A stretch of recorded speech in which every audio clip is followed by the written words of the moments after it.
Morning, everyone, and welcome to the State Water Board's Curtailment Response Assistance webinar for the emergency regulations on the Scott River and Shasta River watersheds. My name is Jenna Lynn Guzman, and I am an environmental scientist with the State Water Board's Office of Public Participation, and I will be facilitating today's webinar. Today, staff from the Division of Water Rights will present an overview of the recent curtailment and reporting orders issued pursuant to the recently adopted emergency regulations in the Scott and Shasta watersheds, and provide guidance to water right holders and claimants who are responsible for complying with the order's requirements. Next slide, please. So before we get started, let's go over some logistics and housekeeping. First, this webinar and its chat are being recorded. The video will be posted on the Scott Shasta Drought webpage tomorrow, if not sooner. The intent of today's session is to provide an overview of the curtailment and reporting orders in the Scott River and Shasta River watersheds, and to provide guidance and answer questions related to completing the required forms. In a moment, my colleague Anne-Marie will go over today's agenda. However, I want to briefly share how you can submit questions throughout the workshop. If you're participating through the Zoom app, you can enter in your questions through the chat at any time. And if you are calling in, you can email your questions to scottshasta@waterboards.ca.gov with the subject line 9-23 webinar question.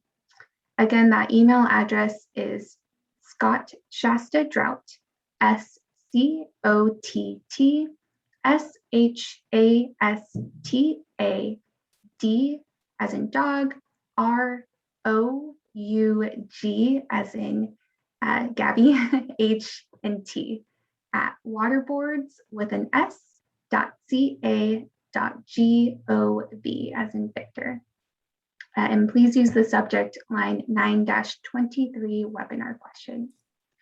You can also raise your hand verbally or raise your hand to verbally ask your question during the designated Q&A portions. And I'll provide more details on how to do this when we get to the Q&A. However, we highly encourage everyone to submit your questions in writing if you can, and only ask verbal questions if you are unable to chat or email us. We recognize that you may have questions that are specific to your circumstance, and we kindly ask you to email those circumstance-specific questions rather than chat them during the webinar. Circumstance-specific questions are best answered offline because it allows staff to better understand your situation through one-on-one communication and provide a more accurate response. Next slide, please. And with that, I will pass over the presentation to Anne-Marie. Good morning. My name is Anne-Marie Orr, and I'm the Program Manager for the Water Quality Certification and Public Trust section at the State Water Resources Control Board. Before we get started today, I just want to take a moment to thank all of you for the high level of responsiveness, cooperation, and just generally great questions we've been getting on the curtailment orders. We've seen sincere interest and effort in the local cooperative solutions and are just really excited to be able to roll out this webinar today so we can try and answer some of your questions and generally assist with compliance. This slide shows a general outline of the presentation. We'll start with an abbreviated overview of the regulation, explain which groups of people received curtailment orders, and then provide detailed information about how to submit the necessary certification forms and generally comply with the regulation. Adam Weinberg will then present a few of the pre-recorded tutorials that we have on our website, which provide step-by-step instructions for filling out the self-certification forms, and will entertain questions and provide answers in between each tutorial. Then we'll wrap up with information on how to stay informed going forward. Next slide, please.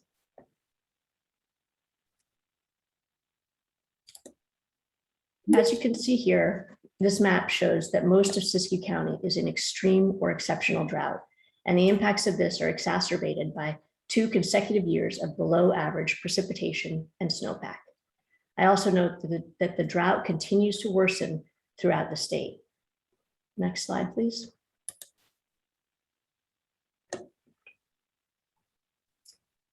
Here's a concise summary of the drought regulation. For your reference, the full regulation is on the website at the top of this slide. The regulation has specific flow requirements, which incorporate CDFW's recommended drought emergency minimum flows. There's also limited exceptions for minimum amounts that are necessary for human health and safety and minimum livestock needs, as well as non-consumptive uses. It also includes a prohibition on inefficient livestock watering. There are provisions to allow for local cooperative solutions, and we're hoping for continued involvement with landowners to try and get some of these in place for next year. There are also reporting requirements related to curtailments and additional information orders. And these are the focus of this webinar. Next slide, please. These are the Scott River drought emergency minimum flows included in the regulation. Curtailment orders have been issued to help achieve these flows. Next slide. Likewise, these are the flows for the Shasta River. Next slide. When curtailment orders are issued, recipients must respond to certify that diversion has ceased or is continued only for an allowable reason.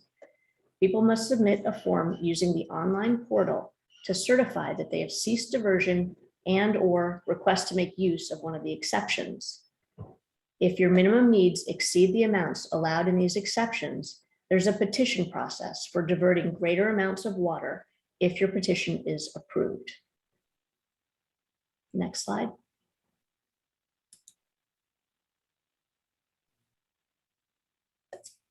The regulation and all curtailment orders include an exception for continued diversion for the minimum amount needed for human health and safety, for which no feasible alternative supply is available.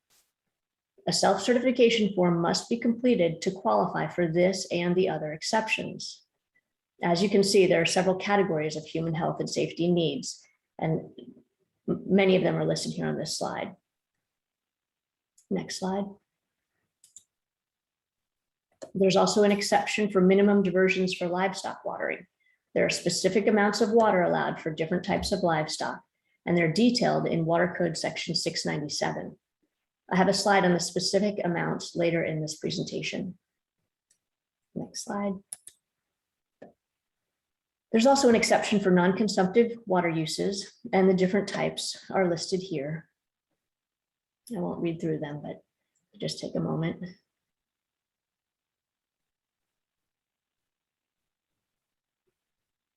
Next slide. There is also, well, independent of the curtailment and the exceptions to the curtailment, the regulation includes a prohibition of inefficient livestock watering between September and January. This prohibition is in effect now, so all inefficient livestock watering should have ceased. The good news here is that there's no form to fill out related to compliance with the prohibition. Next slide. With regard to compliance with the regulation, I'll just note that to the extent of any conflict between applicable requirements, the diverter must comply with the more stringent requirement, and that failure to meet the requirements of the reg or a curtailment order is considered a violation and an infraction of the Water Code and is subject to liabilities of up to $1,000 per day of violation. Next slide. Here's some information related to dates you should pay attention to. August 30th is the effective date of the emergency regulation. September 10th is the date initial curtailment orders were mailed to each water right holder, agent of record on file with the Division of Water Rights, or landowner as applicable. Curtailment orders go into effect on the date received. Recipients are responsible for immediately providing notice of the curtailment orders to all diverters exercising the water rights covered by the curtailment orders. And reporting requirements take effect within 10 to 14 days of the curtailment order receipt. So some reports are already due and the rest will be due tomorrow. We're here today to help you complete your reporting requirements. Next slide. These are just a few definitions to help understand the following slides. An adjudication or decree is the court decision that defines water rights and priorities for a given area. Post-adjudication water rights are water rights issued after the adjudication or court decision. An appropriative groundwater right is distinguished from an overlying groundwater right when the diverter either does not own the land overlying the basin, owns the overlying land, but uses the water on non-overlying land, or sells or distributes the water to another party. A curtailment order is an order that requires diverters to cease diversion of water. ERIMS is the acronym for the name of the State Water Board's water rights database. And a water right refers to a legal surface water or groundwater diversion. Next slide, please. Curtailments are currently in effect for all surface water and groundwater diversions in the Scott River watershed.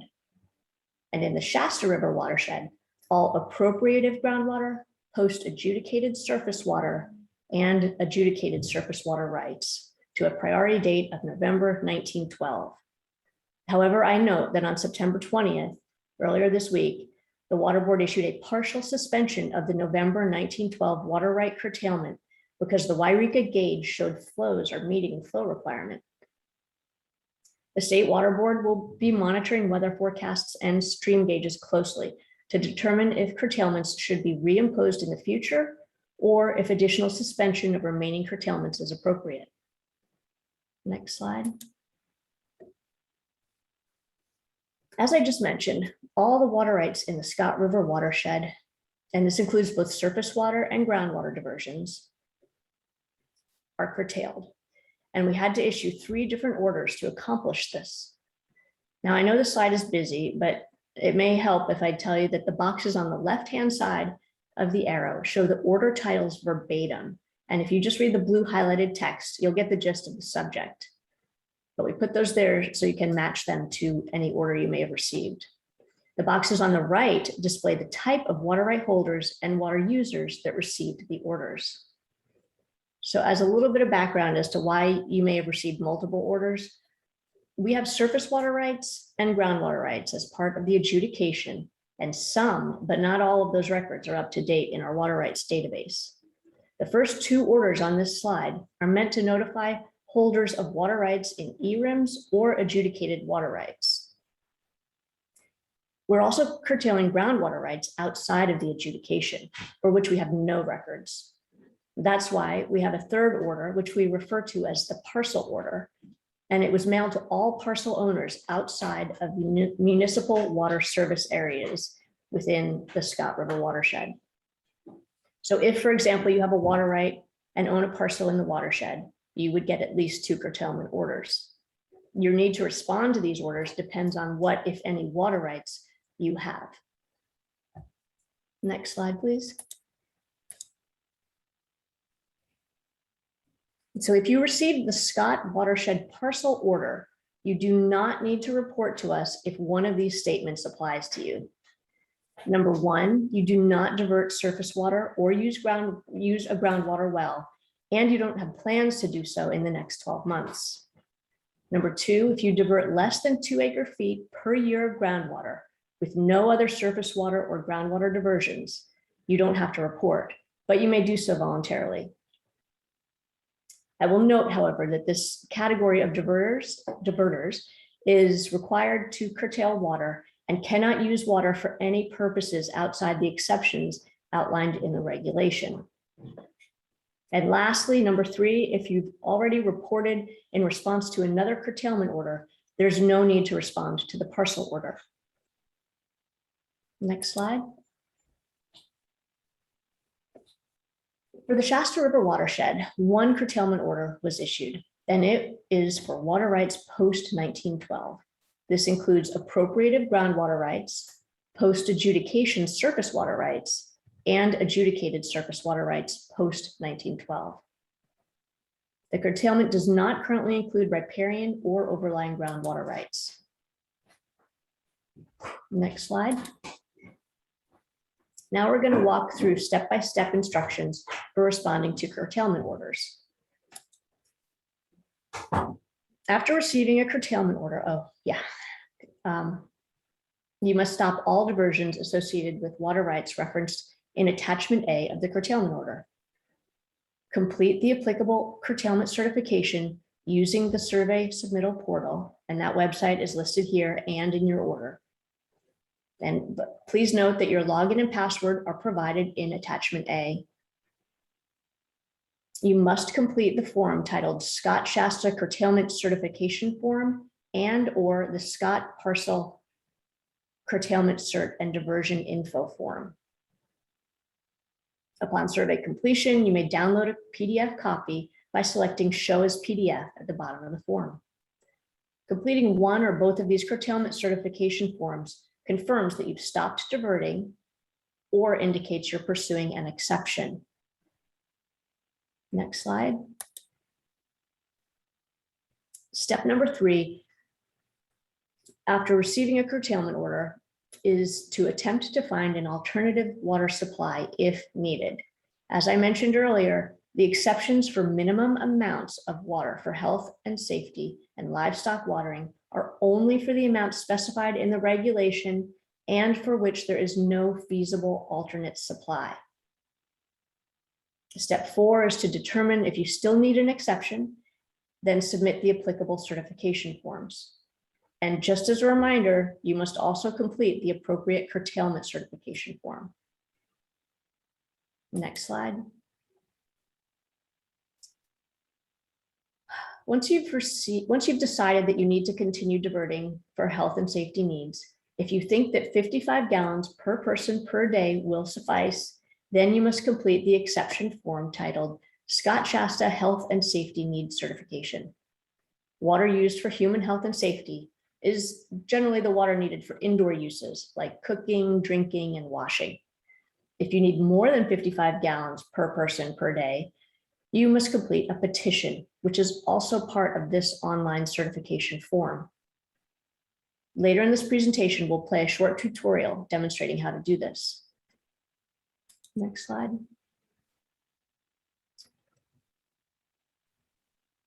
The Scott Shasta Minimum Livestock Diversion Cert form must be completed if you plan to continue diverting for livestock at amounts less than those established in Section 697, or you plan to petition to divert more than that amount that's allowed under 697. Next slide. These are the minimum livestock watering amounts as established in California Code of Regulations, Title 23, Section 697. It includes 15 gallons per day per head for range cattle and horses, as well as other amounts for other types of livestock. Next slide. If you plan to continue diverting for non-consumptive uses that are listed on this slide, you must complete the Scott Shasta Non-Consumptive Use Certification Form. I'm not going to read through these, but you can take a moment here.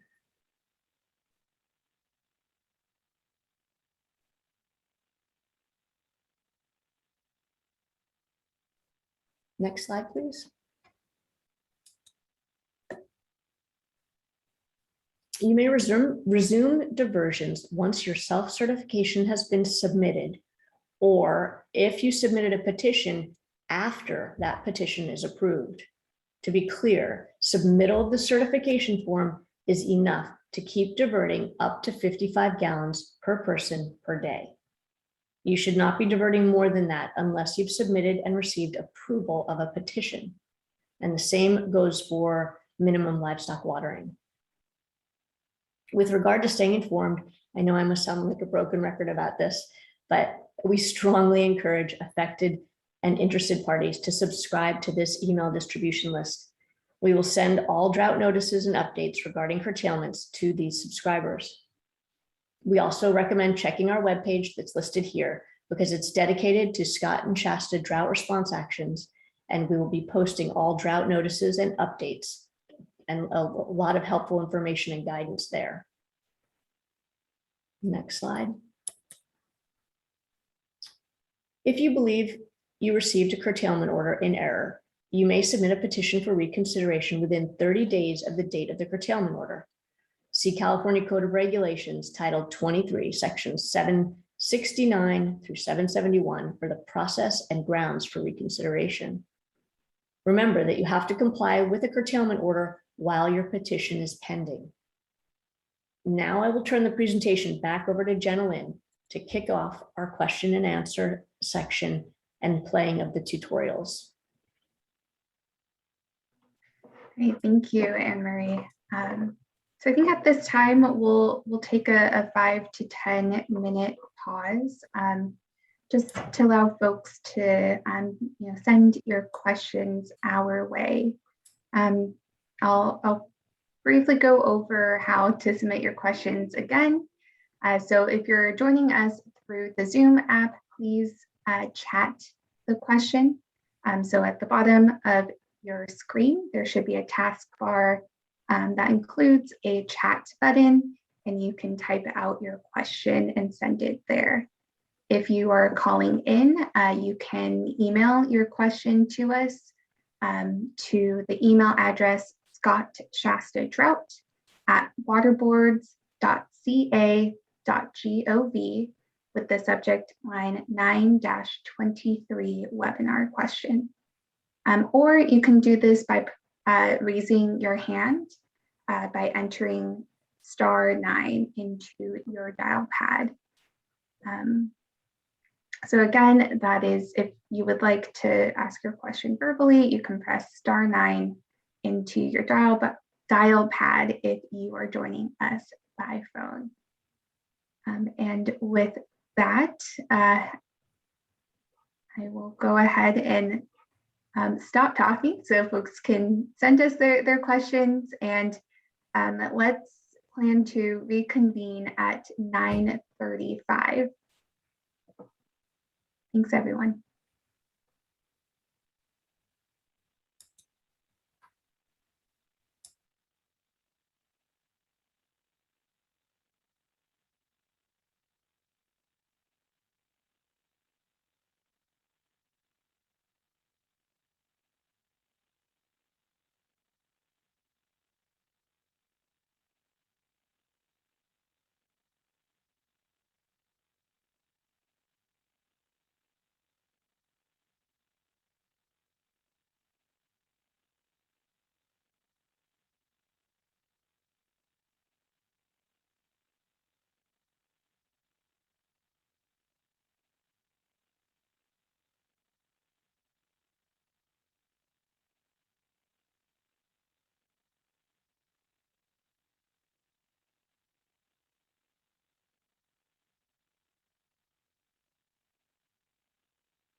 Hello, I see in the chat that someone is wondering if the meeting is still in progress. Just want to respond verbally that you did not lose your connection. The meeting is still in progress. We're just taking a brief pause so folks can start submitting their questions. There's 3 different ways that you can submit your question if you're joining through the Zoom app. You can chat your question on the bottom of your screen. You should have a taskbar with a chat button, and you can send your questions that way. If you're joining by phone, you can email your question to our Scott Shasta Drupt at waterboards.ca.gov with the subject line 9-23 webinar question. Or if you do not have access to email or chat, you can verbally ask your question by pressing *9. This will raise your hand and signal to us that you would like to verbally ask your question, and we can unmute you when the time comes.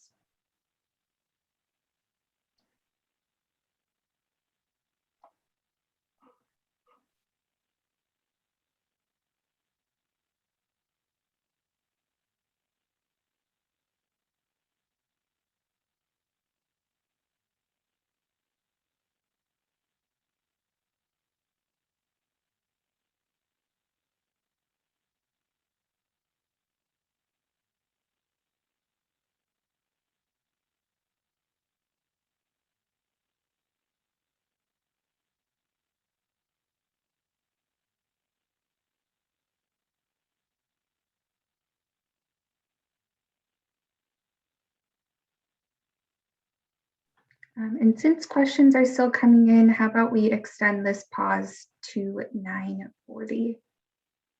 So if you have any questions, feel free to keep them flowing, and we'll start and resume at 9:40. Thanks.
Okay, welcome back, and thank you for all of the questions that have been submitted so far. If you have additional questions, you can continue to submit those in the 3 ways that we have listed here. I'll briefly reiterate them. You can chat them. If you're using the Zoom app, you can email them to scottchastidrout@waterboards.ca.gov. Or you can raise your hand to verbally ask your question if you're calling in and do not have access to chat or email.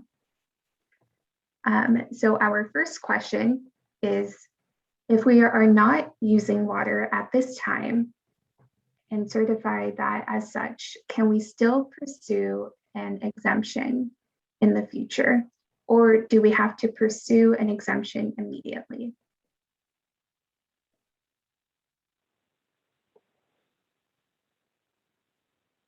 And how about Erin? Thanks, Jenilyn. We would recommend that folks who think that they're going to make use of an exemption go ahead and file that exemption now. The form is set up in a way where you can indicate that you don't intend to make use of the exception right away, if that's the case. But it's better from a reporting standpoint if you think that you will be making use of the exception to go ahead and get that in place now. So we have that information, and it's not something that maybe doesn't get done in the future because you lose the attachment A or whatever may happen in the future. So just caveat it in the form itself, and that would be our recommendation. Thank you, Erin.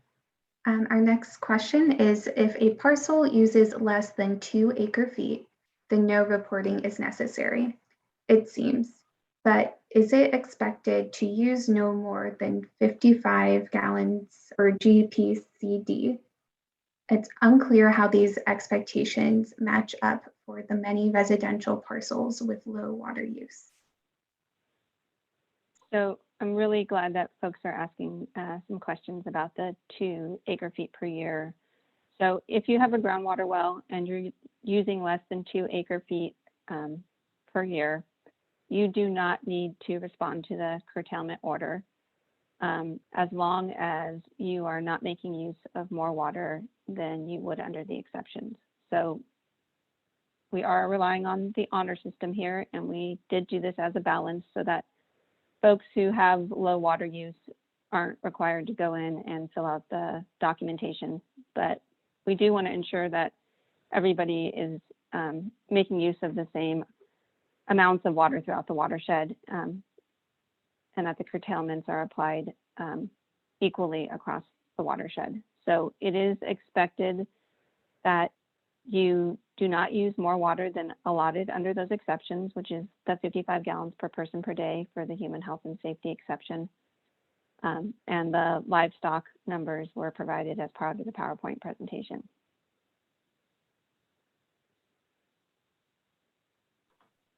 Thank you, Erin. I have another question for you. Why were overlying groundwater rights outside the adjudicated zone included in the Scott and not the Shasta? So again, I'll repeat that since I stumbled a little bit. Why were overlying groundwater rights outside the adjudicated zone included in the Scott and not the Shasta? What is their priority relative to other water rights here? So the overlying groundwater rights, those are very senior water rights. And so those are the last group that would generally be curtailed. In the Shasta, when we looked at how much flow was needed in order to meet the requirement in the regulation, it was determined that we should curtail to November of 1912. And so we didn't need to get into groundwater at all outside of appropriative groundwater, which is the water that is, as described earlier, sold off or otherwise used outside of the parcel where it is originally pumped. So we went with the priority system and curtailed in order of priority to 1912. In the Scott, when we looked at how much water needed to be curtailed, it was determined that we needed to curtail surface water and groundwater. And so that's why we've curtailed surface water and groundwater in the Scott, and we have not needed to do so in the Shasta.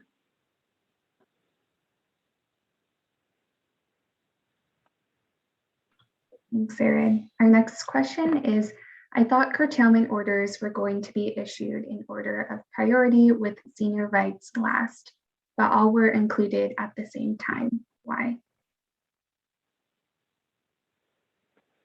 So this is what I sort of got into, I think, with my last answer. So I may have foreshadowed this one a little bit.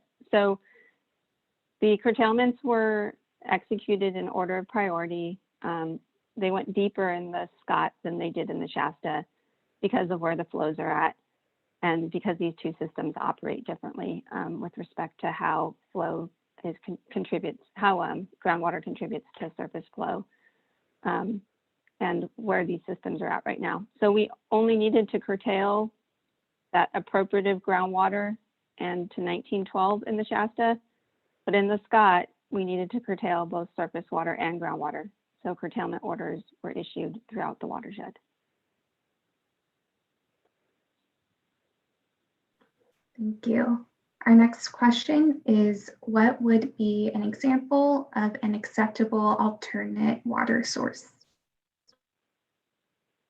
I think it depends on what we're talking about. If you're looking for an alternative water source for livestock, and you've been making use of a unlined ditch previously, then an alternate source in order to meet the prohibition on inefficient use could be getting water hauled to support your livestock. It might also be making use of a groundwater well under the exception for livestock watering.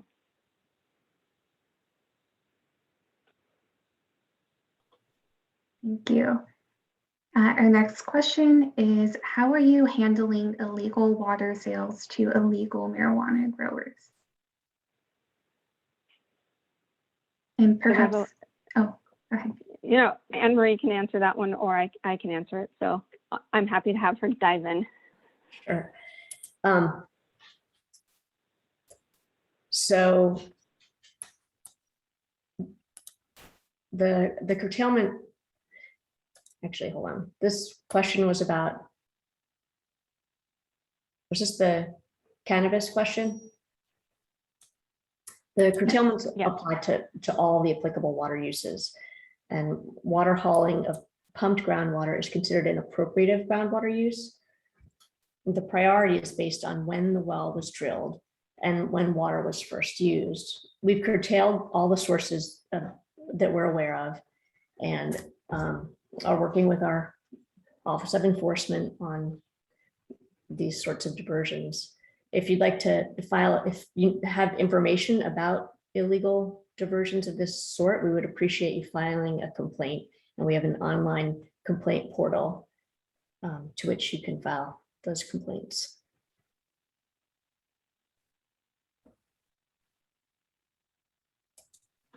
Thank you, Anne Marie. Our next question is, are riparian rights excluded? Erin, if you want to answer this question.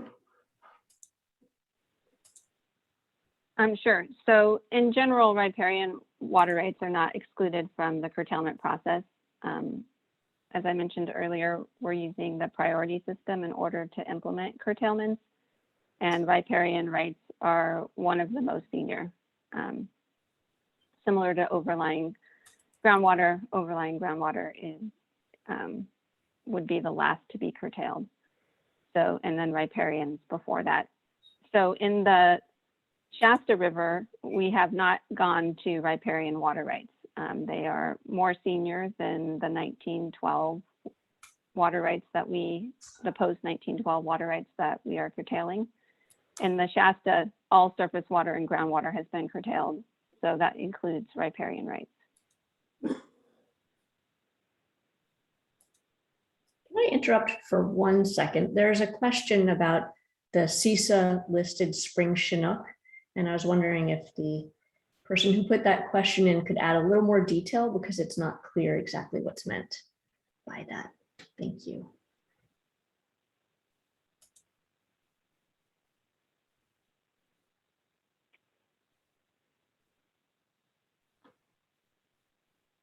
Yeah, thank you, Anne Marie. And just to add, the question that we received was how about CISA listed spring Chinook? And so if the person that posed that question could provide a little bit more detail so we can better respond, that would be appreciated. I will take a stab at responding to it because I think I might know what they're referring to. So the regulation at this that has been adopted is looking at coho, salmon, and also fall run Chinook. So those are the two species in the Scott and the Shasta that the flows are targeted at helping. My understanding, and CDFW and National Marine Fisheries Service are much better folks to be talking about this. But my understanding is that the spring run Chinook are not do not make use of these two streams as they do in other parts of the Klamath, and so they are not the focus of this regulation. It's really the coho and the fall run Chinook that are the focus of this, are the focus species for these flows.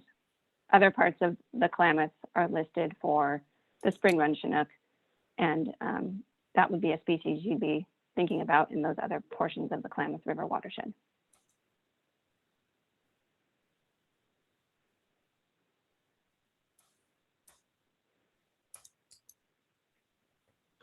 Okay, thank you, Erin and Anne Marie.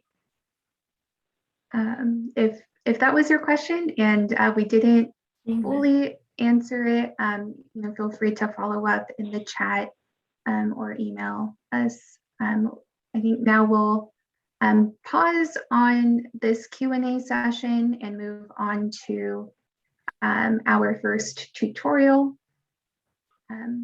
which I will pass the mic over to Adam to introduce. Hello, my name is Adam Weinberg. I'm an environmental scientist with the division. We are going to present to you 3 tutorials today. The first tutorial is going to show how to complete the curtailment certification for those who received the 3 orders listed on this slide. Specifically, this form is for those that received the Shasta curtailment order, the Scott known water rights order, and or the Scott adjudicated groundwater order. This form does not apply to landowners in the Scott River watershed that received the parcel order. We will cover the curtailment order for Scott River parcels after this tutorial. Thank you, and Kelsey, you can please start the tutorial.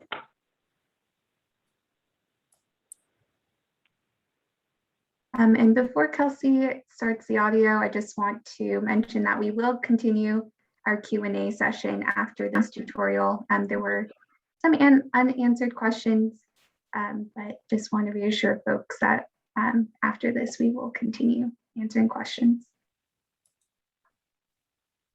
Thank you, Kelsey. You could go ahead. This is Adam Weinberg with the State Water Resources Control Board, Division of Water Rights. Today, I'm here to present to you a tutorial on how to fill out the Scott Shasta Curtailment Certification online response form. Some disclaimers before I get started. This video does not supersede the order or the regulation, and it's not a replacement for reading the regulation yourself, or reading the curtailment order that you may have received, or for viewing our helpful hints and tips document on our website. The purpose of this video is to provide some technical assistance and show you how to fill out the online form. And with that said, let's begin. The first thing you need to do is go to the website where you may fill out the form. That website is, as you can see it here on my screen. You can also copy this from the letter that you received. Once you see the same things on your screen as you see on my screen, we begin by clicking the button that says Login Here at the bottom left of your screen.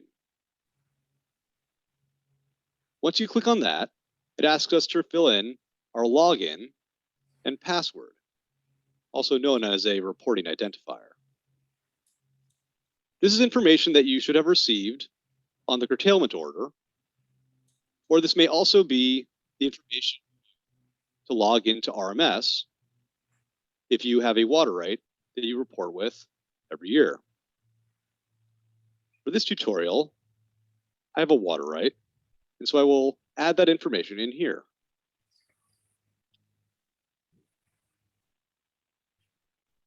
So that is my login, and now I'll enter my password.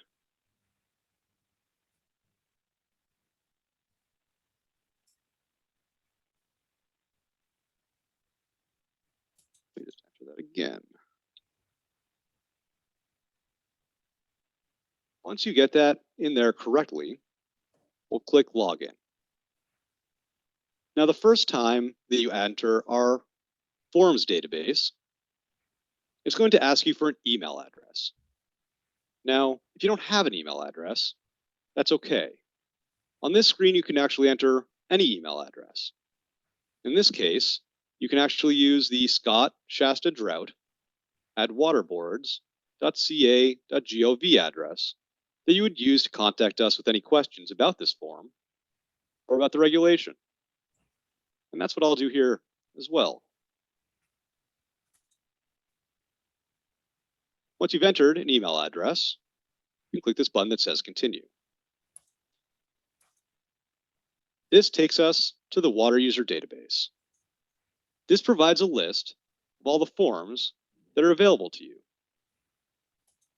This includes the Scott Shasta Curtailment Certification form, as well as the forms that you would fill out if you elect to continue to divert some water, such as for minimum livestock diversion needs, health and safety needs, or non-consumptive uses. And if you receive the order imposing water right curtailment and reporting requirements in the Scott River watershed for water rights associated with the parcels listed in Attachment A, you might be required to fill out the Scott Parcel Curtailment Certification and Diversion Information form. But for the purpose of this tutorial, I'm going to go to the Scott Shasta Curtailment Certification form. Now there's two buttons here. The survey button will allow you to actually fill out information in the form. The summary button will allow you to see the answers that you provided in the form once you've done so, but it will not actually allow you to provide answers in that form.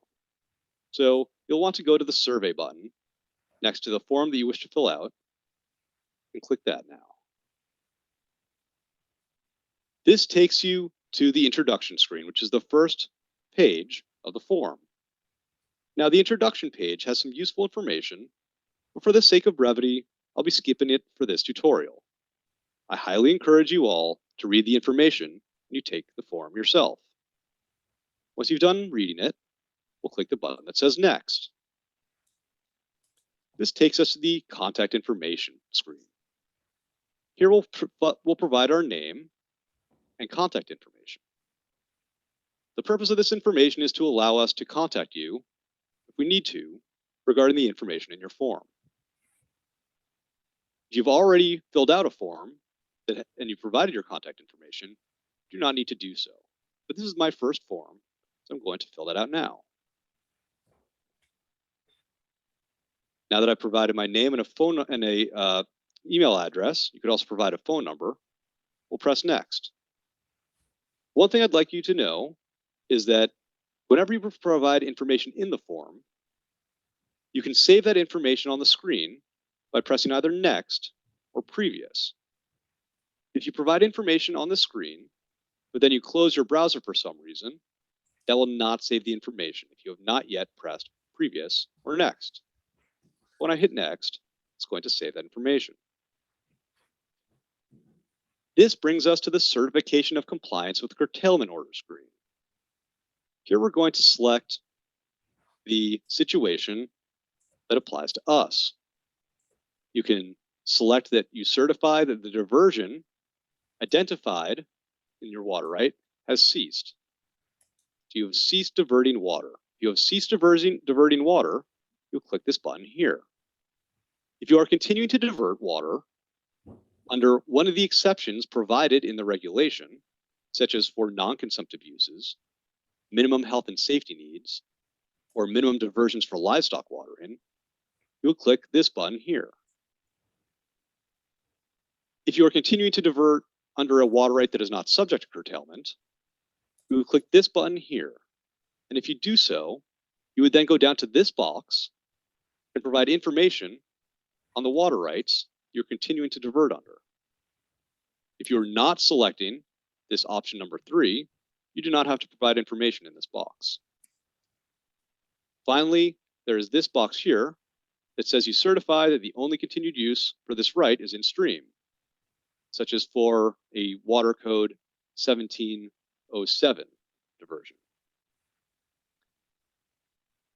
For the purpose of this, we are going to click this button here that says that we are going to continue to divert water under one of the exceptions, in this case, for minimum health and safety needs.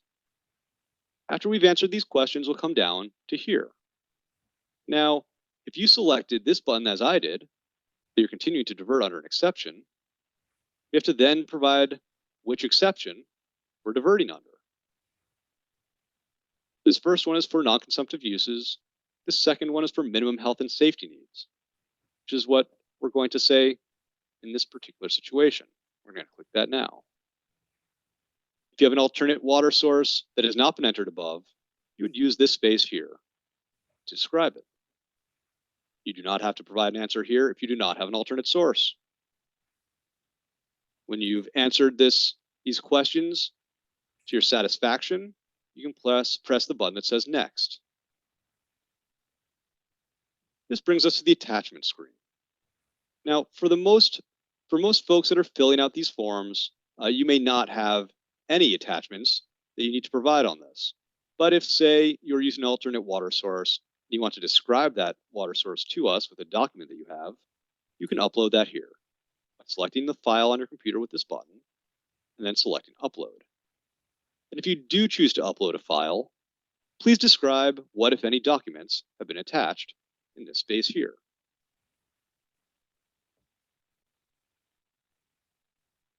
As I did. And then we'll press Next. This brings us to the submission screen.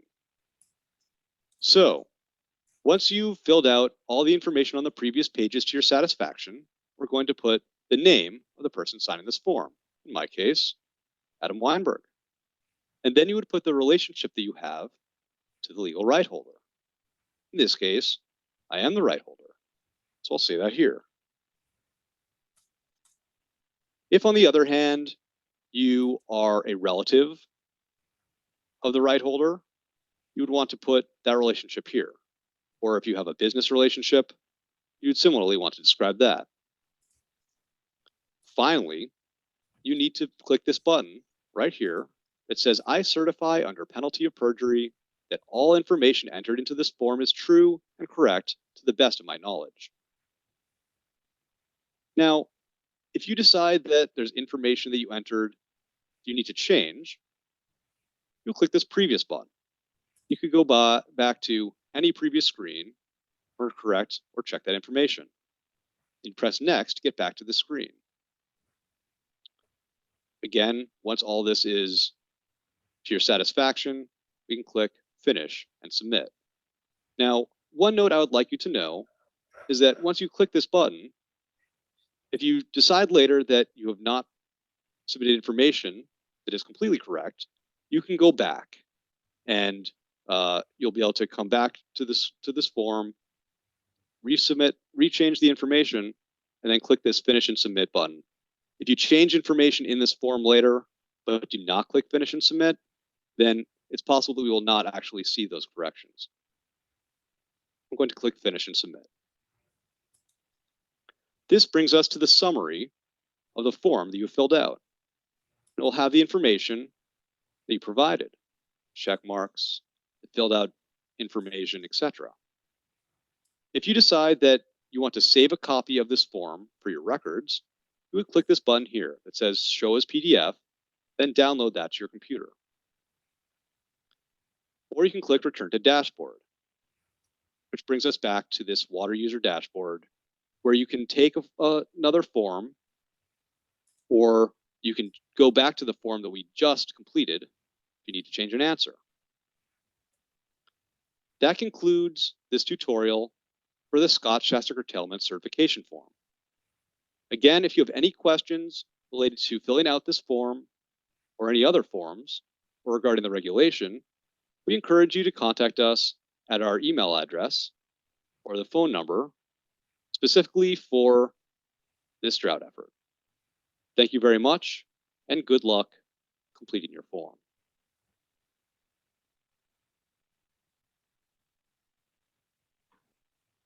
Okay, thank you, everyone. Kelsey, if you could start sharing the PowerPoint again on that question slide. We hope that that tutorial helps answer any lingering questions that y'all may have on submitting that curtailment compliance or curtailment certification form, excuse me. We did have a couple more tutorials that we were hoping to share with y'all. Originally, we were thinking that the flow of this meeting would be we would play the tutorial and then have a Q&A session after each tutorial, specifically for questions that we received on the contents of that tutorial. Based off of the questions that y'all have submitted, we're going to change that up a bit. We'll continue on with the Q&A session, and then we'll play the remaining 2 tutorials towards the end for any folks that do want to view it. The remaining 2 tutorials we have one on the Scott Parcel Curtailment Certification and Diversion Information Form. So that is very similar to the tutorial that you just watched, but it provides more guidance on how you can submit that form that's specific to the Scott Parcel Curtailment Certification and Diversion Information Form. And then the 3rd tutorial is on the Health and Safety Needs Certification Form. So again, we'll now switch to Q&A, and then we'll be playing the tutorials towards the end of the morning session rather than switching back and forth between tutorials and Q&A. And some other notes that I wanted to mention is that we're hoping to streamline and consolidate similar questions that folks might have. So if you don't hear your question verbatim, that could be why. And additionally, if you have any circumstance-specific questions, please email them to scottshastadrought@waterboards.ca.gov, or you can call the phone line after this webinar and leave a message. That phone number is 916-327-3113. So let's jump right back into some questions. The first one is for Anne Marie. It's curtailments appear to be achieving their objective in the Shasta, but not the Scott. If you agree with this assessment, please explain why and what you plan to do about it.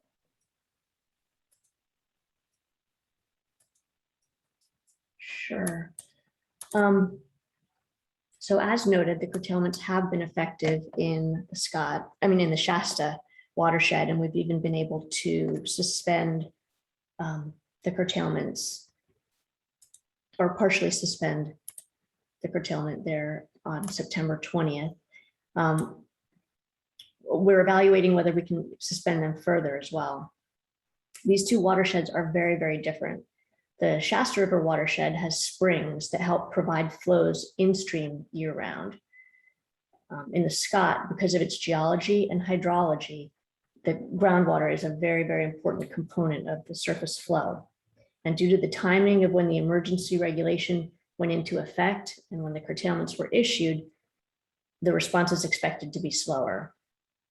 And it is going to depend on groundwater levels rising and weather conditions and precipitation.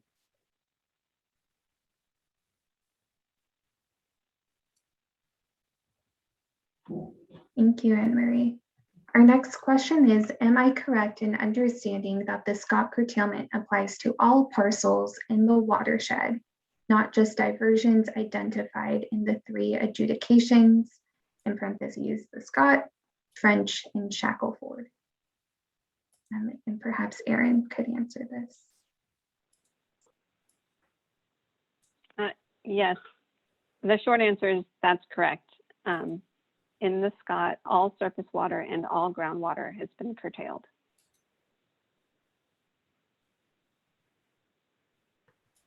Thanks, Aaron. And perhaps you can stay on. And I think we've answered this, but just to reaffirm, in the Shasta, only surface water has been curtailed.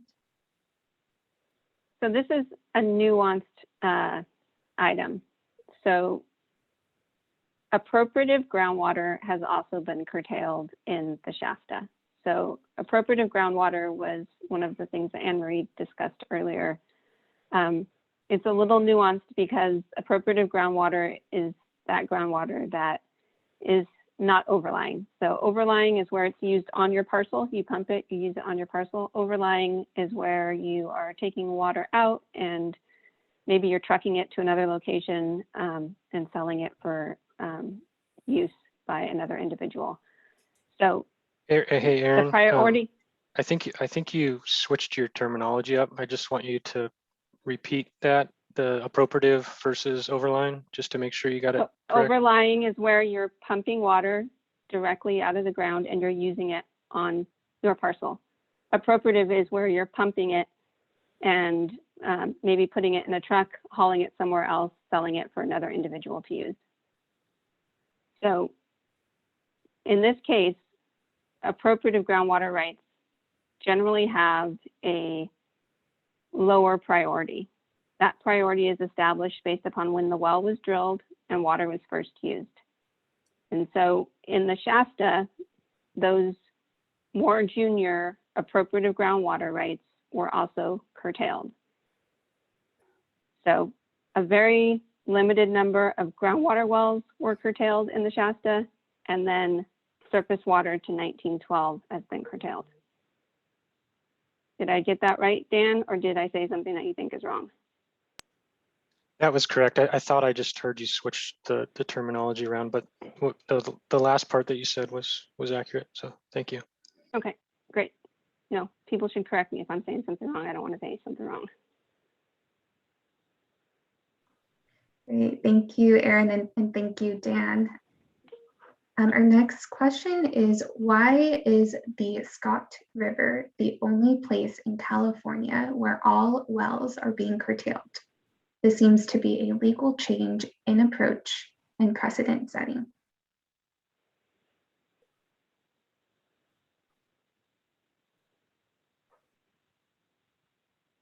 I think Samantha Olson is going to take this one, gentlemen.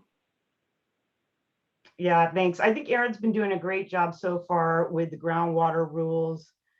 And so I'll just hop in and say, yes, it is unusual to see this type of regulation from the State Water Board for groundwater.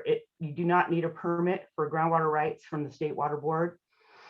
It's similar to a riparian right or a pre-14 water right, but in both watersheds, the connectivity of the groundwater and surface water is quite acute. So we are integrating the priorities through a case, Hudson v. Daly. It's an old case, but at the end of the day, it's a common source doctrine, and that's what we're applying, and we're following the rules of priority for that. So on the appropriative groundwater versus overlying, the appropriative groundwater, and you'll see that in the Shasta order, you may be exercising an overlying right and an appropriative water right. The appropriative water right is what is curtailed in the Shasta. In the Scott, because the curtailment is so deep, it is getting after the overlying groundwater rights in that watershed.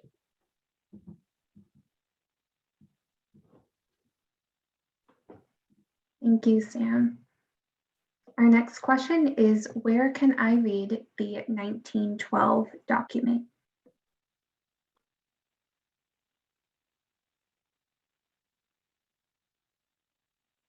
Perhaps Anne Marie, if you would like to answer that.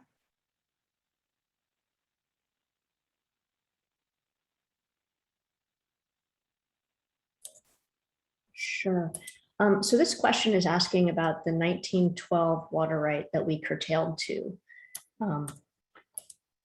And you can find it on the Shasta adjudication decree on the Scott Valley and Shasta Valley Water Master District water webpage, or on the State Water Board's website under water rights, orders, and so it's orders, decisions, and judgments.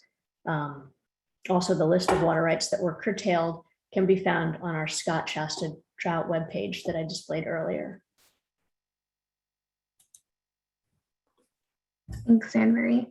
So it looks like we have just a few more questions to respond to. So I'll do, a last call. If folks have any questions that they would like water rights staff to answer, please enter them into the chat.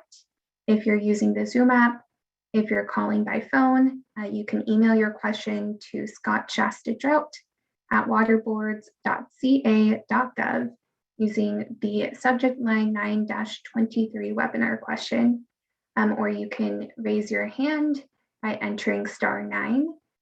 This would signal to us that you would like to ask your question verbally. And again, any circumstance-specific questions should be emailed to that scottshastadrought@waterboards.ca.gov email. So again, we have a few more questions left. Please send in your questions if you have them. Once we're done going through the list of questions that we have, we'll go ahead and play our last two tutorials. One on the parcel, or the Scott parcel curtailment certification and diversion information form. And then the second tutorial is on the health and safety needs certification form.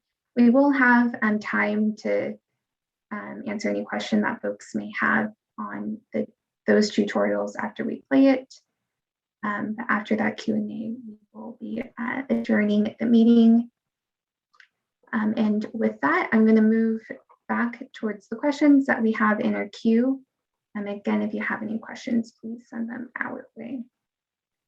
So our next question is for Erin. So the tutorial addressed only one form, but more than one form may need to be submitted if health and safety is checked.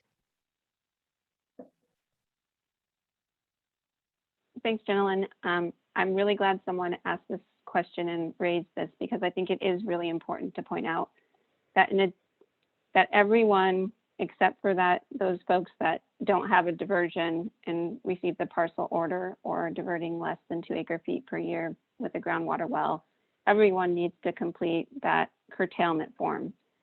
And then if you want to use water under one of the exceptions for livestock watering or human health and safety, then you do need to fill out those additional forms. So as Jenilyn pointed out, we are going to show the human health and safety form. We will be cutting out the front part. That's the same for all the forms, so you won't have to watch Adam put in his login and password again, but we are planning to show that. Additionally, all of these tutorials are on the Scott and Shasta webpage, which is part of the drought webpage. And so you can find them all there. So if you want to dive in and watch any of them again or use them while you're filling out your form, they're available there anytime folks want to make use of them. So please share that information with others that may be interested in using them as well. Thanks, Jenilyn. Thank you, Erin. Our next question is, how do I print copies of the forms I've submitted after submitting them? I believe this could be for Anne Marie. Yes, so after you complete the survey, you can download a PDF copy by selecting Show as PDF at the bottom of the form. Then you can save that PDF and you should be able to print it. If you have trouble, please remember we have our email address and phone number that are listed on some of the slides in the presentation, which will be saved on the website, and you can always call for help. Thanks. Yeah, thanks, Anne Marie. And that phone line is 916-327-3113 for any folks that might be calling in and cannot see our presentation. Our next question, and I believe this is our last question in the queue, and then we'll move on to the tutorial. So if you have any additional questions, please chat them, email them, or raise your hand by dialing *9 in your dial pad if you're calling in by phone. So this final question is, you answered why the Scott curtailment is not working, but did not answer what you plan to do about it. I believe the question is, what do you plan on doing about it?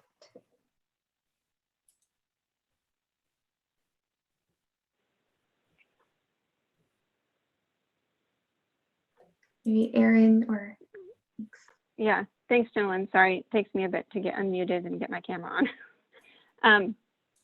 So we do have enforcement staff out in the watersheds, and so they'll be taking a look to make sure people are following through on the curtailment orders. And then, there are options that people are exploring, such as in-stream flow augmentation projects. Of course, that relies on landowners being willing to participate in those types of projects and activities.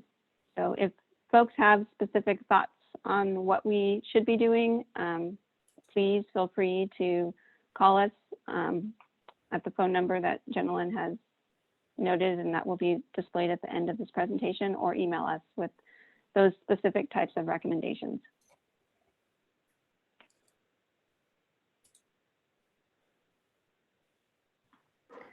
Great, thank you, Aaron. And there was a question from earlier more about the logistics. If we can open up the chat so that everyone that is participating can see what questions folks are asking. This is a typical setting that we have is for the chat to be seen by the host and participants.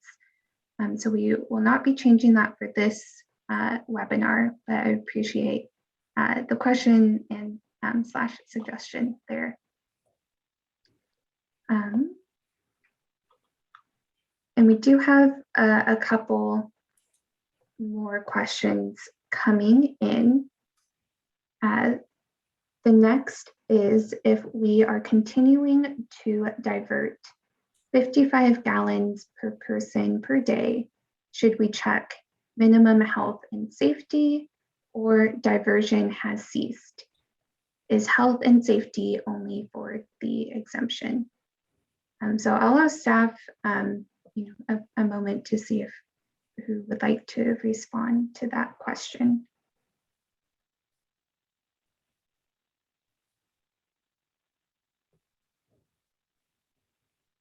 I'm wondering if that might be covered in the actual video. Yeah. Is this being asked for the curtailment form, or is this being asked for the human health and safety exception form?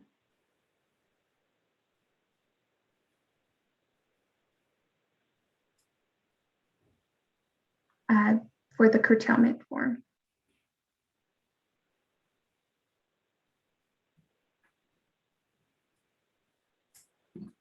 So they should note that they plan to continue diverting.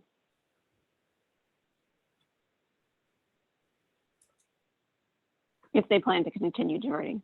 I'm assuming in this case, they're planning to continue diverting based upon the question. So they would want to indicate that they haven't fully ceased all diversions and that they are planning to continue diverting for the human health and safety exception.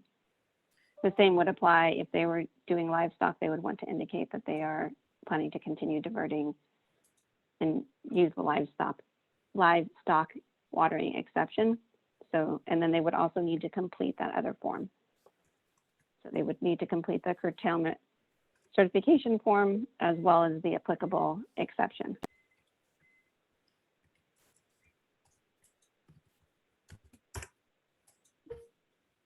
Great, thank you, Erin. And just to clarify, I think the person may know this because their question is so specific, but instead of saying they've ceased diversions, they would check the option that they are continuing to divert and click whichever applicable reasons that they're continuing to divert and make use of that option instead.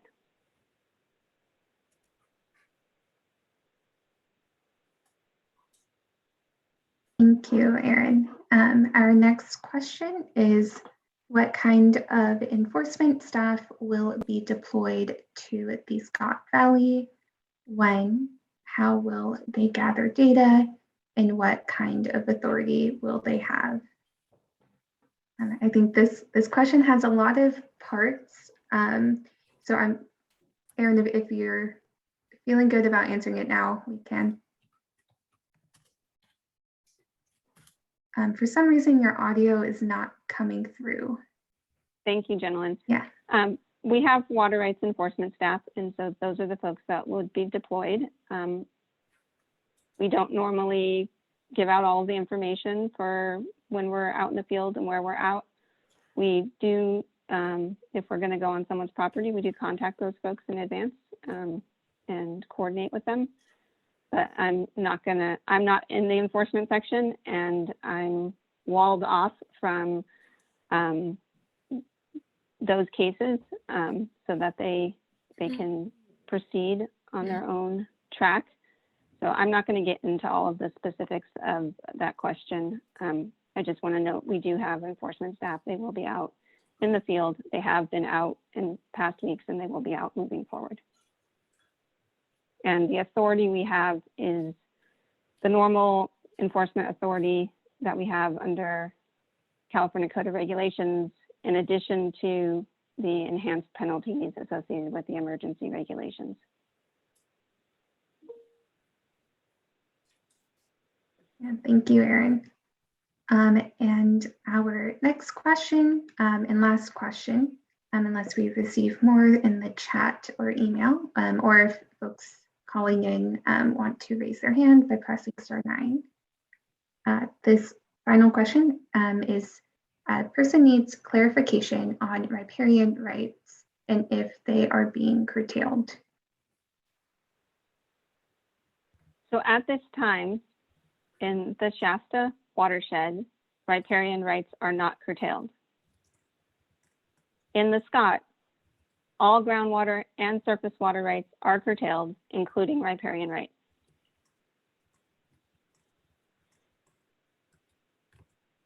Great, thank you, Erin. And that is all of the questions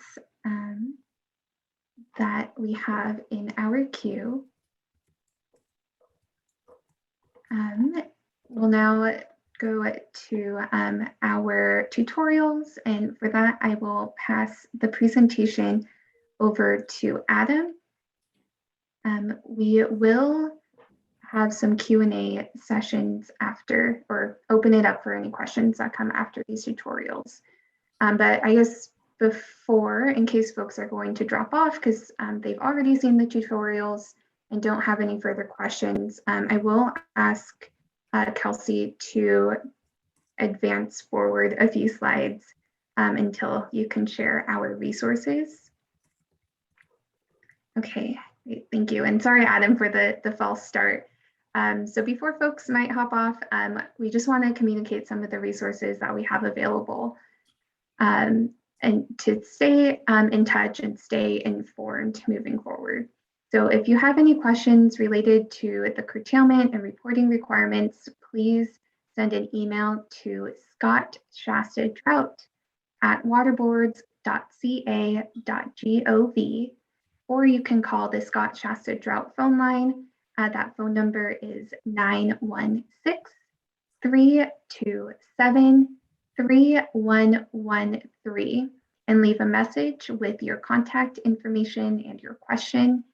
Staff are monitoring both this email inbox and the phone line, and we'll get back to you as soon as possible. We also strongly encourage you to subscribe to the Scott Shasta Drought email distribution list. if you haven't done so already, to receive important information regarding curtailment orders in the Scott River and Shasta River watersheds. To sign up, you can visit that Scott River and Shasta River drought webpage at waterboards.ca.gov/drought/Scott_Shasta_rivers. You can find the email distribution list sign up towards the bottom of the page under the Stay Informed header. Staff will also be updating this webpage with new information, so we encourage folks to visit this site frequently. And I see Erin popped up. So Erin, did you have more you wanted to add? I just saw one more question come in from email. I think it was a little delayed because it wasn't through chat. So I just wanted to answer this one really quickly because I think it's another great question. The question is, if diversions are handled by the water master, is the diversion owner required to report under the curtailment order, or is this handled by the water master? And so there are portions of the Scott River and there are portions of the Shasta that are covered by water master services. The individual who receives the curtailment order is responsible for responding for their water rights. So it is not the water master's responsibility to do that. So that was a great question, and I'm glad that someone asked it so we could directly respond to that. Great, thank you, Erin. I appreciate you jumping in and responding to that question. So with that, with the resources, we will be playing the tutorial on the Scott Parcel Curtailment Certification and the Health and Safety Needs Certification form. All of these tutorials, as well as some additional ones as well, are on that Scott Shasta drought web page and can be accessed now if you would like. And I will now pass it over to Adam. And for those popping off now or saying goodbye now, be well and take care. Sorry, Adam. No worries. Thank you, gentlemen. So this next tutorial is for landowners in the Scott River watershed that received a curtailment order for their parcels. So you should have a login number that starts with the letters SG and an associated password that was provided in attachment A of the curtailment order. And since you've already viewed the beginning of the tutorial presentation as part of the other tutorial, we will just start this tutorial at the point that is unique to this form.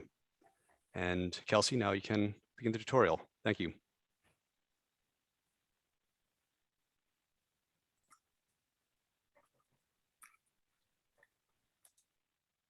This brings us to the type of water right and use information page. Here you'll see that there are 3 different checkboxes that we need to select any that apply to our situation. For the sake of this tutorial, I'm going to fill out this form assuming that I have a well on a parcel that was listed on Appendix A of the order that I received. So I'll select this first box. It says under this first box that if I have a well, I need to fill out additional pages of the form, including information regarding groundwater diversion and use, and the curtailment certification form on the following pages. The other 2 boxes do not apply to me, so I'll leave them unchecked.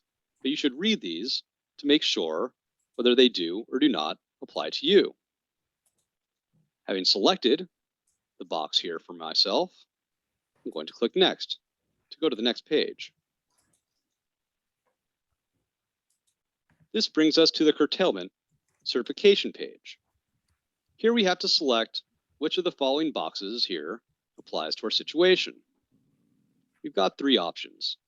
Either we can certify that all diversion has ceased in accordance with the curtailment order, or there's the next checkbox where we say that we're continuing to divert under one of the exceptions to the regulation.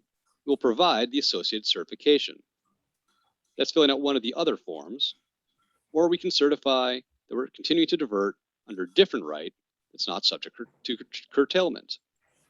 If we select this option, we then have to fill out information in this box here to specify which water rights we're continuing to divert under. But you can leave this blank if you don't pick option 3. So I am going to say that I'm continuing to divert water for minimum health and safety needs. And then I'll scroll down. This next question here says, if you are continuing to divert under one of the exceptions to the regulation, you need to tell us which of the exceptions you're continuing to divert under. Since I'm continuing to divert water for minimum human health and safety needs, I'm going to select this box. This last question here says, if there's any alternate sources of water being used on your parcels, please say so here. If you do not have any alternate sources of water, leave that blank, and then click Next. This brings us to the information regarding groundwater diversion and use page. This is where we provide information about how and where and from groundwater diversion and use occurs. If you do not divert or use groundwater, please skip this page. Now, the first 2 questions here ask if I distribute water that I pump to others, whether I sell this water. In the sake of my example, I'm going to say that I pump water from my well for my own use. So I'm checking no to both questions. If, on the other hand, you are selling water and distributing it to others, please click yes. And then you can provide more information about the water that you sell at this box, at the bottom of the page, which asks for a description of groundwater use. In this box here, it asks you to please list the parcels that you used groundwater on in 2021. And this question asks you to list the parcels that you pumped groundwater in 2021. So this one asks you where you used groundwater, and this one is where you pumped groundwater. And this last one, as I mentioned before, asks you to provide a description of your groundwater use, such as, I have pumped groundwater on my parcel for my family's domestic uses. Having provided all this information, you would click Next. This brings us to the information regarding surface water use and diversion. If you are not using or diverting surface water, you can skip this page. And as I said before, you scroll down to the bottom and click Next. So if we are diverting surface water to be used on our parcels, this is where we provide information about this diversion and use. So if you have the right to divert water through an adjudicated water right, or permitted, licensed, or registered water right, or riparian spring, you would select the appropriate box. And so explain our selections in the box below. So here you'll see various adjudications in the Scott River Basin. And if those are appropriate for you, you would select those boxes. Here's the box for permitted or registered water rights. Here's the one for riparian right. Here's one for other. And for any of the selections that you made on this page, you would want to provide information regarding the options selected above. In each of these paragraphs, they'll request specific information about that type of water. Having provided all that information, we'll click Next.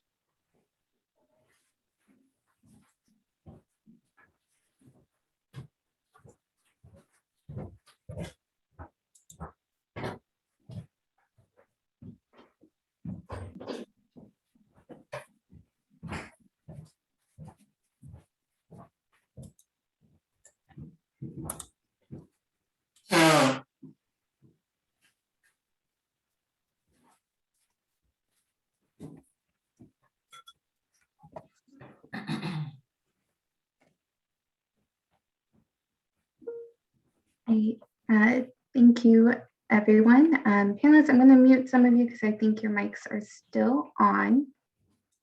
I don't see any questions on this specific tutorial. So I will ask Adam if you wanted to go ahead and play the next tutorial, and then we can answer some questions that folks might have afterwards. Sure. So this last tutorial we'll be covering today is for those that seek to continue to divert for minimum health and safety needs.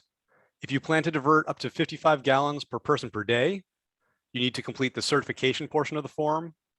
And if you need to divert more than the 55 gallons per person per day amount, then you need to complete the petition portion of the form, which follows. As before, since you've already viewed the beginning of the presentations, we will start this tutorial at the part that's unique to the form. Thank you. And Kelsey, you can now start the video.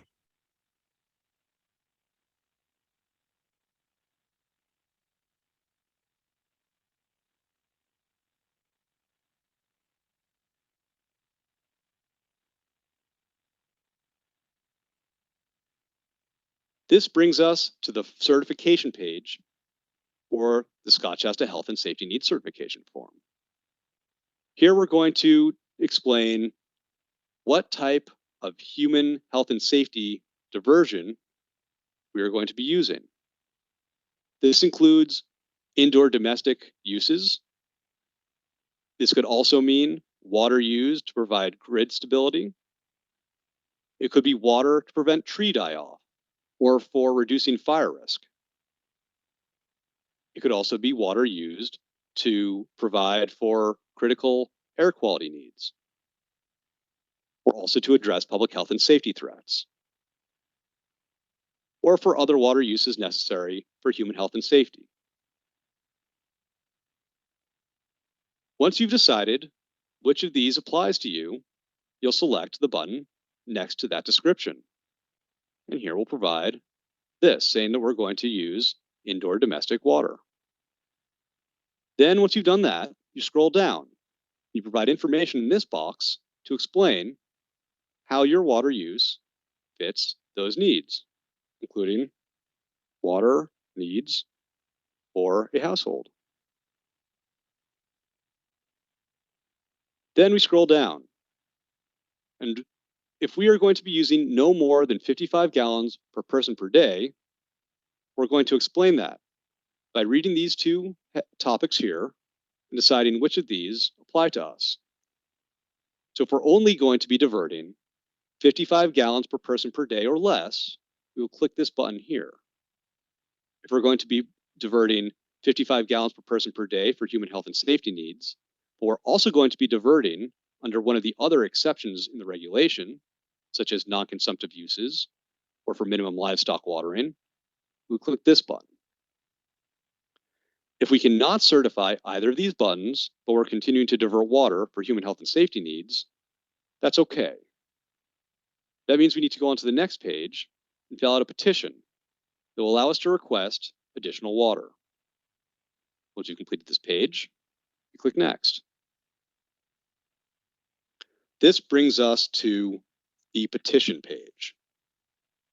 If you're diverting under 55 gallons per person per day, you should skip this section of the form. You could scroll down and hit Next. So let me say that again. If you are able to meet your needs by diverting 55 gallons per person per day, you should not answer any of these questions on this page. If you do need a petition, though, the first thing you need to do is see this box here. This certifies that the water you are going to be diverting for human health and safety needs is only going to be for those purposes you described in the previous page. If you need to go review that information, you press the previous button. Next, you need to explain how much water you anticipate needing every day. This is not going to be an amount in gallons per person per day. This is going to be the total amount of water that you are going to need per day for that purpose described on the previous page. Here you're going to explain the different conservation steps you are going to be taking in order to reduce your water use, or steps you've already taken. Then you're going to explain how much time you anticipate it will take to reduce your water use down to 55 gallons per person per day. And if it's going to be impossible to do so, or if it's simply not relevant, you would explain so why in this box. Finally, on this page, you're going to be asked to enter an email address. Now, in this case, it's very important that you do provide an email address because we are going to be letting you know whether we approve your petition or whether you'll need to amend your petition. We're going to do so through email. And so you need to provide that valid email address here. If you don't have one, you should go get an email address.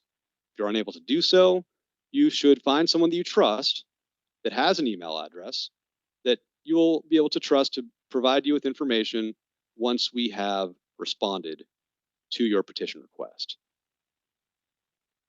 Once you've filled out all this information, you can press next.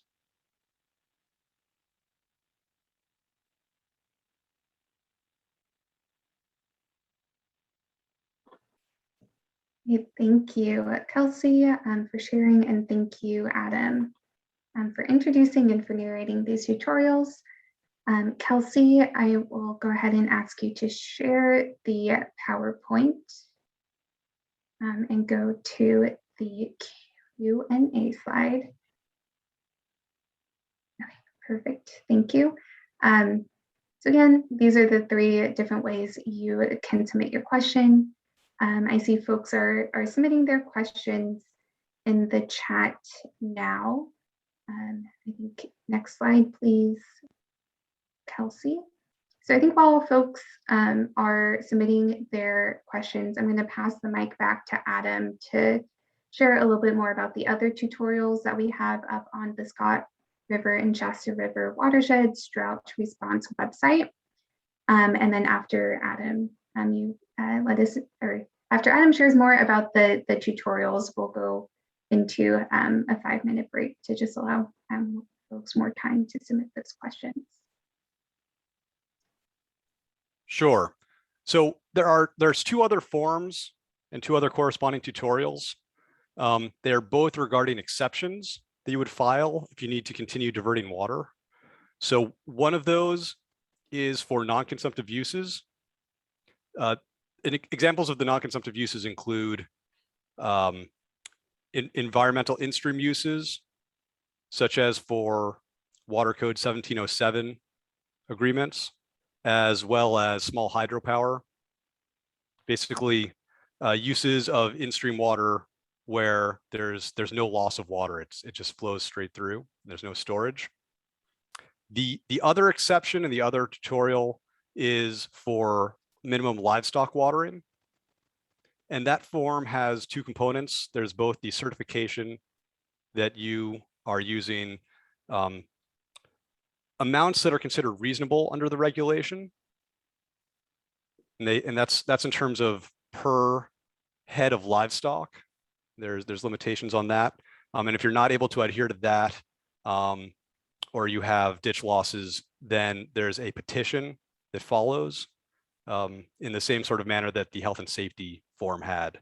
There's both the certification part, and then following there's the petition part, which you can fill out if you need to. And so those are both located on our website, the same locations as the other forms. And that's all I have for way of introducing those. But for sure, if you guys have questions with respect to those, definitely let us know. Thank you. Thank you, Adam. And for folks that are calling in, that website URL is waterboards.ca.gov/Scott_Shasta_rivers. And with that, how about we take a pause for folks to submit their questions, and we'll reconvene at 10:55. And if Kelsey, you could go back to our Q&A slide. Thank you.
Okay, welcome back, everyone.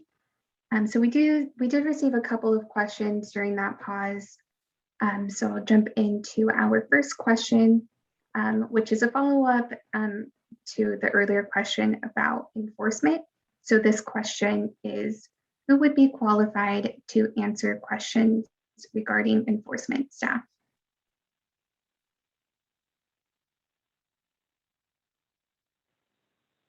Thanks, Jonalyn. So Robert Cervantes is the lead. He's the program manager for the enforcement section in the Division of Water Rights, and he would be a good person to contact about all things related to enforcement in the Division of Water Rights. And if you want to send us your email address or send that question into the email box, we can provide you with all of his contact information. Probably easier than me trying to spell it out right now. But Roberto Cervantes. Thanks, Erin. Yeah, so if you wanted to send that question or email that scott.shasta-drought@waterboards.ca.gov, and we can connect you. The next question is, I still don't understand the 55 GPCD if 2 acre-feet is the cutoff for reporting. Does this rate really apply to municipal residents? So the 55 gallons per person per day applies to all folks that are curtailed. And if folks are serviced by a municipality, then the municipality is responsible for ensuring the 55 gallons per person per day, or otherwise submitting an exception if they want to go above that or make use of that 55 gallons per person per day. And then if they want to go above that, they need to submit the petition to go above the 55 gallons per person per day. The 2 acre-feet is from a groundwater well for landowners that received that curtailment order is for reporting. So you are not required to report if you use less than 2 acre-feet from your groundwater well in a year. You are still subject to the 55 gallons per person per day exception. You don't need to fill out that form if you use 55 gallons per person per day or less. If you want to go above the 55 gallons per person per day, you need to fill out a petition. So you would need to fill out the human health and safety exception if you wanted to pursue that.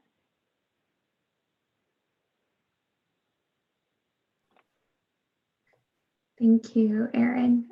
And that was the last question that we received through the chat and via email. And I don't see anyone raising their hand. So next slide, please. Awesome. Again, here are the resources where you can stay in touch and stay informed. I'll quickly go over them again. So you can email us at scott.shasta-drought@waterboards.ca.gov, or you can call the Scott Shasta Drought phone line at 916-327-3113 and leave a message, and staff will return your call as soon as possible. We also strongly encourage everyone to subscribe to the Scott Shasta Drought email distribution list. You can subscribe by going to the Scott and Shasta Rivers Drought Response webpage at waterboards.ca.gov/drought/Scott Shasta Rivers. And there's underscores in between Scott, Shasta, and Rivers. And scroll to the bottom of the page, enter in your email address and your full name, and hit that subscribe button. And with that, we appreciate your time and participation in all of the questions that y'all submitted today. We hope we're able to answer your questions. And if you still have any lingering or things come up after this webinar, go ahead and email or give us a call. And a huge thank you to everyone that's continuing to work toward compliance with these curtailments. I hope you all have a great rest of your day. Be well. And have a good one. Thanks.